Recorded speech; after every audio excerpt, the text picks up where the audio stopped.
Welcome to today's book talk video. It's Science Fiction Sunday. Today I'm talking about Dune by Frank Herbert. I gave Dune 4 out of 5 stars. It's amazing literature. I think that if you are a fan of science fiction and fantasy, then you ought to read Dune. But I know it's not for everyone's taste preferences. It's not everyone's cup of tea, so to speak, because it was written in 1965 and it's got some crazy ideas in it. It's just if you want to be a part of the science fiction fantasy discourse in the community, then you will often encounter people talking about Dune and Dune's influences on both science fiction and fantasy, believe it or not. So it's there, it's a big part of it. I would highly recommend reading at least book 1, and when I say that, really I mean the first 3 books in the series, to read what's considered the Dune trilogy out of the 6 books by Frank Herbert for Dune. I want to go ahead and get out of the way the fact that there are some film versions of Dune. There was a 1984 film version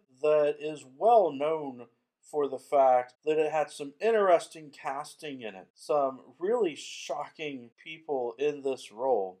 In the roles of some of the characters. I really enjoyed the 1984 version, even though I know it's different. They changed up a lot from the book. One of the major issues, of course, being the characters using guns when they should have been using abilities and powers, but they didn't really have the CGI technology in 1984 to really express that the way that it should have been. There's also a TV miniseries version that was made in the year 2000. It is much more accurate to the novel, but the CGI effects are now, compared to our standards today, somewhat laughable. Some of the CGI just looks really bad. But if you can accept that it's cheap Sci-Fi Channel CGI graphics from 2000, then I highly recommend that you read the book and then watch the miniseries for Dune. And what's really nice about this version is not only did they make this, but then they also made a sequel miniseries that covered books 2 and 3 in the Dune trilogy, so that you get Dune Messiah and the Children of Dune covered in that second miniseries. So you get some of the same actors over there as the storyline continues together. And I think it's great to be able to watch the whole trilogy together as the 2 miniseries. And then, of course, this year we have planned for another film version of Dune, the 2021 film version of Dune. A lot of people very excited about director Denis Villeneuve and his vision. But before you get too excited about Timothée Chalamet, Rebecca Ferguson, and Zendaya being in this film and what it's going to represent for the Dune community, current times, I need to give you the warning that from what I've read online, it's really only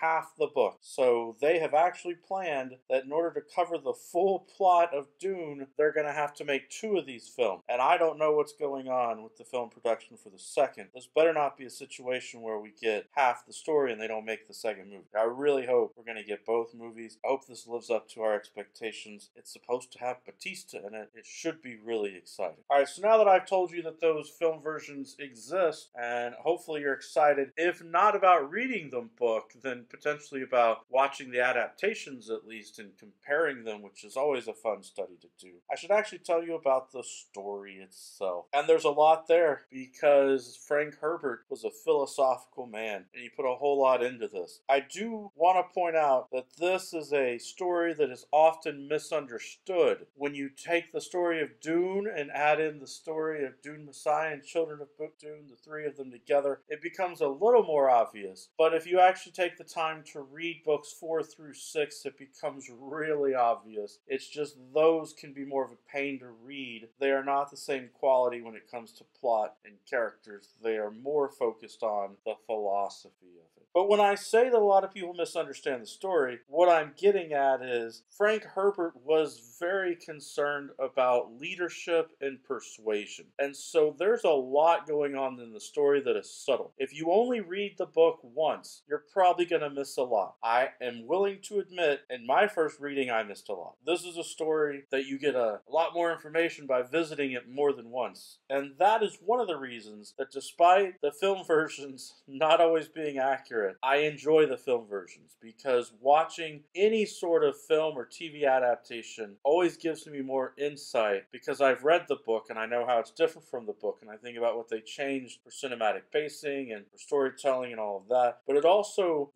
helps you to visualize a lot of the story from the book, the parts that are accurate, which might help you to understand it more by reading the book and watching them. But okay, in the story, you've got economic intrigue, you've got political intrigue, you've got religious intrigue, you've got families, you've got love, all of these great big ideas. The story of the first book focuses around the family of Paul Atreides. He is the heir to this noble family, and the way that the sci-fi universe works is basically people are divided into noble families of houses, and then the houses have their servants and armies, and the different houses control different planets. And for whatever reason, which is important actually, the emperor, the leader of their society, has decided to have two family houses change in power. He is really pitting Paul's family up against their rival family because he's taking away the rival family's control of the most important economic planet in the universe.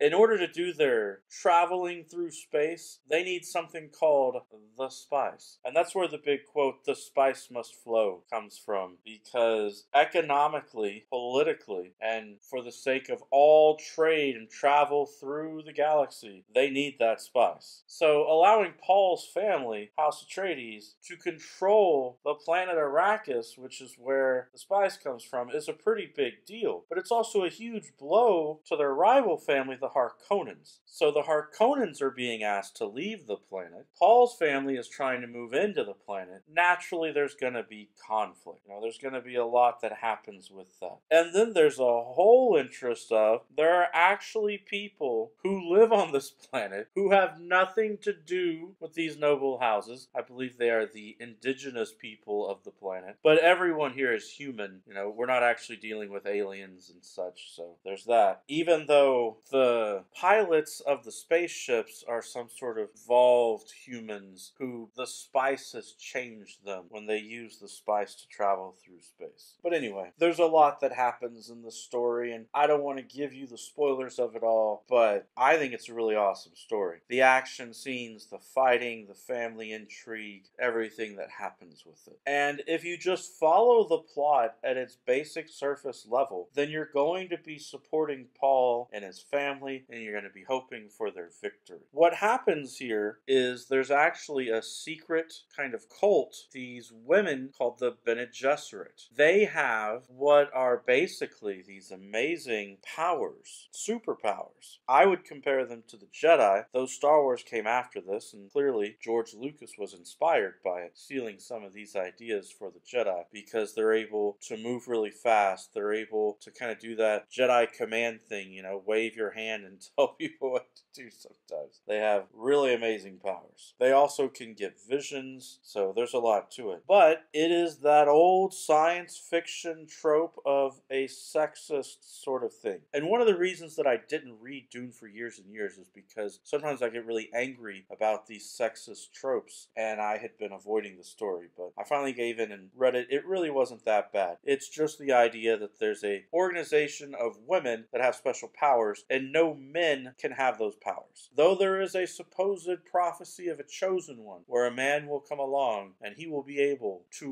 wield the power that the women wield without going insane. Because if any man tries to do it, it destroys him or he goes insane. And if that sounds familiar to you, you may be a fan of The Wheel of Time. The Wheel of Time, of course, also published much later than this in the 90s, was clearly inspired by this. Robert Jordan clearly took this idea. The Aes Sedai from The Wheel of Time are clearly like the Bene Gesserit here, just like I would say the Jedi were very influenced by this. So Paul ends up seeming to be this chosen one in the story. And again, if you just read the story at the surface level, you are rooting for Paul and his family and what happens. But Frank Herbert would ask you to consider bias and point of view and to take in the entire story once you have finished the book, and then especially if you're going to read more of the books in the series, or if you finish the film or the TV miniseries at the end to reflect and ask yourself, is it a good idea to basically put people into positions of ultimate power and worship them? Isn't that dangerous? Couldn't that cause some problems? Frank Herbert wanted people thinking along those lines, because by the time you get to the end of the story, oh yeah, no spoilers. We're not doing spoilers. I have already really gone on for too long for one book talk video.